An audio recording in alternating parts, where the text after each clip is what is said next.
Hello student. हमने last video में अभिप्रेरणा के महत्व को पढ़े थे। हमने 5 महत्व किए थे। अब छठा महत्व है कर्मचारी अनुपस्थिति एवं आवर्तन में कमी। कर्मचारी अनुपस्थिति एवं आवर्तन दर में कमी।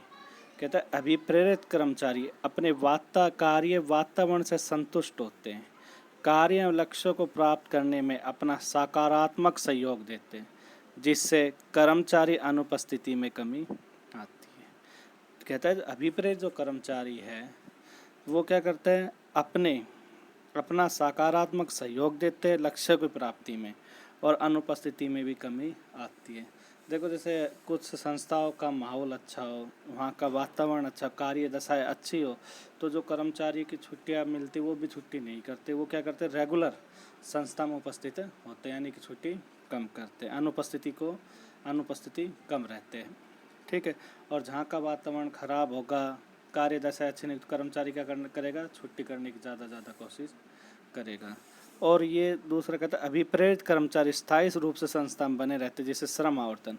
अभिप्रेरित कर्मचारी मतलब संस्था छोड़ने की दर, जो जिस संस्था के कर्मचारी अभिप्रेरित होंगे, अपनी कार्य दशाओं से संतुष्ट होंगे, वो संस्था को छोड़ने की दर कम, यानी कि उन्हें अनुवर्तन दर का मतलब होता है संस्था छोड़ने की दर। जैसे आया भाई कोई 6 महीने टिका, कोई 10 महीने टिका संस्था में, कोई 12 महीने काम करता है, तो वो दर जितनी ज़्यादा अगर संतुष्ट होगी, जितनी ज़्यादा लंबे समय तक कर्मचारी काम कर, अगर उसे कार्य दशा अच्छी नहीं होगी, अगर संतुष्ट नहीं होगा, तो वह संस्था छोड़ने का प्रयास करेगा, और जिससे संस्था को भर्ती की लागतें वहन करनी पड़ती। इस प्रकार एक अच्छी एवं सुदृढ़ अभिप्रेरण व्यवस्था से कर्मचारी अनुपस्थिति आवर्तन में कमी लाई जा सकती है। यहाँ हम 2 चीज़ें पढ़ी, अनुपस्थिति और आवर्तन। अनुपस्थिति का मतलब ये होता है अगर कर्मचारी संतुष्ट है, जैसे आपको स्कूल का माहौल अच्छा लगता है, अच्छा है, तो आप डेली स्कूल आना चाहोगे। अगर आपकी डेली पिटाई वगैरह हो जाती है, आप संतुष्ट नहीं हो, तो ज़्यादा छुट्टी करने की कोशिश। ऐसे ही कर्मचारी है, अगर उसे कार्य दशा अच्छी मिलती है तो सोचते चलो संस्था के अंदर चला जाए।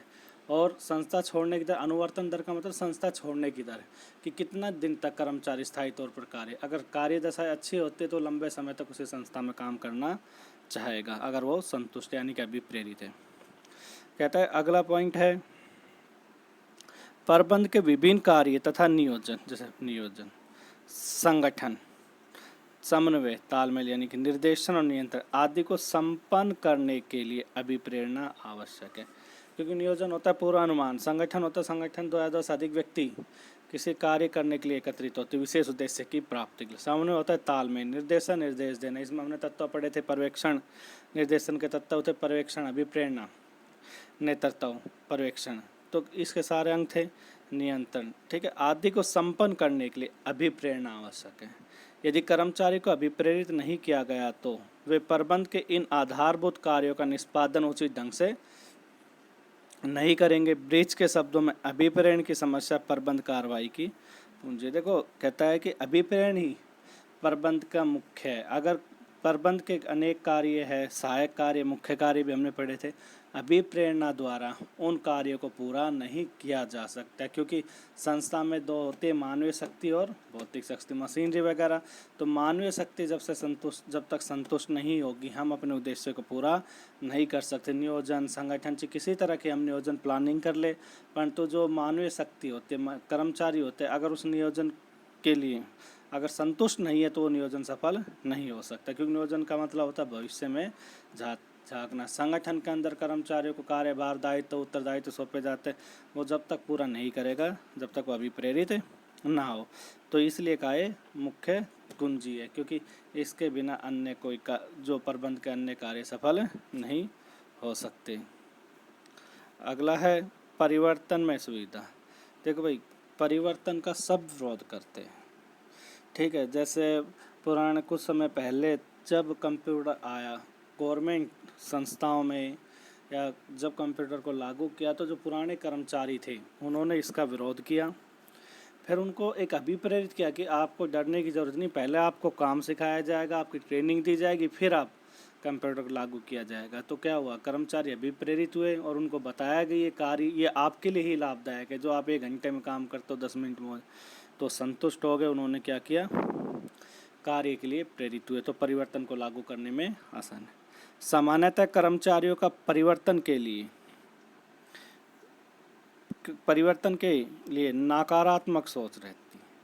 वे अपने नकारात्मक रवैये के कारण परिवर्तनों का विरोध करते। वो सोचते कि जो परिवर्तन उनके विरोध में, तो उनका रवैया कैसा होता है, उसका विरोध करने लग जाते हैं। अभिप्रेरणा के द्वारा कर्मचारियों के इस नकारात्मक चिंतन को सकारात्मक चिंतन में परिवर्तित करने में सरलता एवं सुगमता रहती है, यानी कि सरलता रहती है और आसानी रहती है।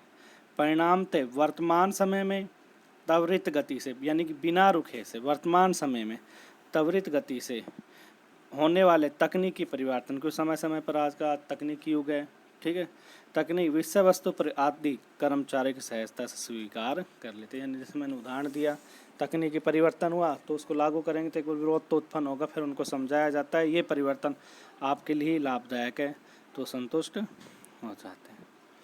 अगला है समूह भावना का विकास। देखो, संस्था जब हम कोई प्रबंध करते हैं तो सबसे पहले प्रबंध का कारण नहीं होता, फिर हम संगठन बनाते हैं, क्योंकि प्रबंध अकेला व्यक्ति प्रबंध नहीं करता, अन्य व्यक्तियों को साथ लेकर चलता है, अन्य व्यक्तियों से कार्य करवाता है, अन्य लोगों से कार्य करवाने की एक कला ही प्रबंध है। तो कहता है समूह भावना को विकास। अभिप्रेरणा के क्रियान्वयन में से कर्मचारी संतुष्ट और लाभान्वित होते तथा उनके मध्य स्नेह। कहता है अभिप्रेरण के क्रियान्वयन लागू होने से पूरा कर्मचारी संतुष्ट और लाभान्वित होते हैं। सहयोग है सामंजस्य, उनमें आपस में सहयोग और तालमेल की भावना का विकास है।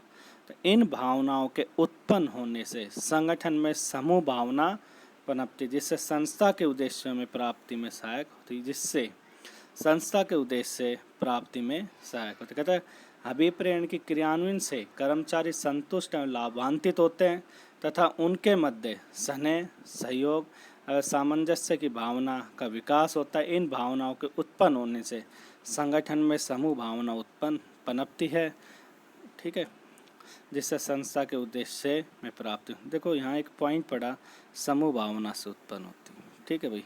अब ये कहता है संस्था की ख्याति में, देखो जिस संस्था के कर्मचारी संतुष्ट होंगे तो क्या होगा, उस संस्था की ख्याति में अपना वृद्धि हो जाए। कर्मचारी बाहर बताते हैं कि हमारी संस्था ऐसी है। अब जैसे लॉकडाउन के अंदर है, कुछ संस्थाओं ने तो अप्रैल की भी सैलरी दी और किसी ने मार्च की भी नहीं दी, तो जिन संस्थाओं ने मार्च अप्रैल की सैलरी दी, चाहे आधी दी, कर्मचारी संतुष्ट हुए तो उनकी ख्याति में वृद्धि हुई, ठीक है। इसी प्रकार जो संस्था अपने कर्मचारियों को संतुष्ट है, प्रसन्न रखती है, वो कहते हैं जो संस्था अपने कर्मचारियों को संतुष्ट है, प्रसन्न रखती है, व्यावसायिक जगत में उस संस्था की ख्याति में चार चांद लग जाते हैं। कर्मचारी ऐसे संस्था में कार्य करना पसंद करते हैं। कहते हैं दो संस्थाएं अपने कर्मचारियों को संतुष्ट है, प्रसन्न रखते हैं, व्यावसायिक जगत में उस संस्था की ख्याति में चार चांद लग जाते हैं। कर्मचारी ऐसे संस्था में कार्य करना पसंद करते हैं जहां उनकी आवश्यकता और इच्छा को पूरा कर उनको खुश रखने का प्रयास किया जाता है। ऐसे संगठनों में अन्य संस्थानों के कर्मचारी भी कार्य करने के लिए लालायित रहते। अगर संस्था में कर्मचारी संतुष्ट है तो क्या करते हैं, तो अन्य संस्थाओं के कर्मचारी भी उस संस्था में काम करना पसंद करते हैं। एक है व्यावहारिक प्रबंध की कुंजी।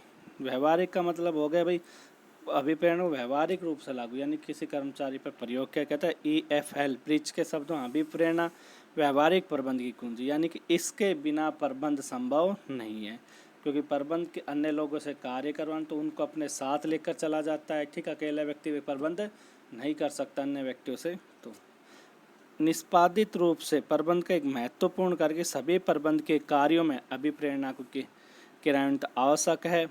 अभिप्रेरणा के क्रियान्वयन से ही प्रबंध के कार्य में, यानी कहता है प्रबंध के जो कार्य है, नियोजन, संगठन, नियंत्रण आदि, उनमें अभिप्रेरणा अत्यंत आवश्यक है। अभिप्रेरणा के लागू करने या उनको शामिल किए बिना प्रबंध के कार्यों को कभी पूरा उनके कार्यों में गति नहीं लाई जा सकती, यानी कि प्रबंध के उद्देश्यों को पूरा नहीं किया जा सकता।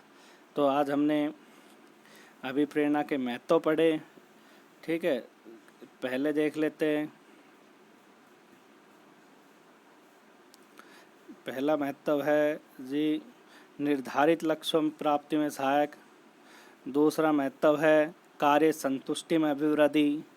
तीसरा हमने पढ़ा था संसाधनों का संसाधन क्या थे, मशीनरी वगैरह, ठीक है। जब अभिप्रेरित होंगे तो इच्छा से कार्य करेंगे।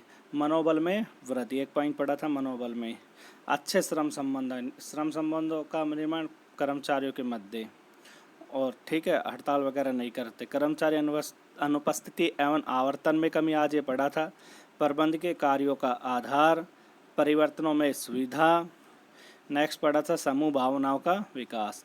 अगला पढ़ा था संस्था में ख्याति में वृद्धि और व्यवहारिक प्रबंध की कुंजी।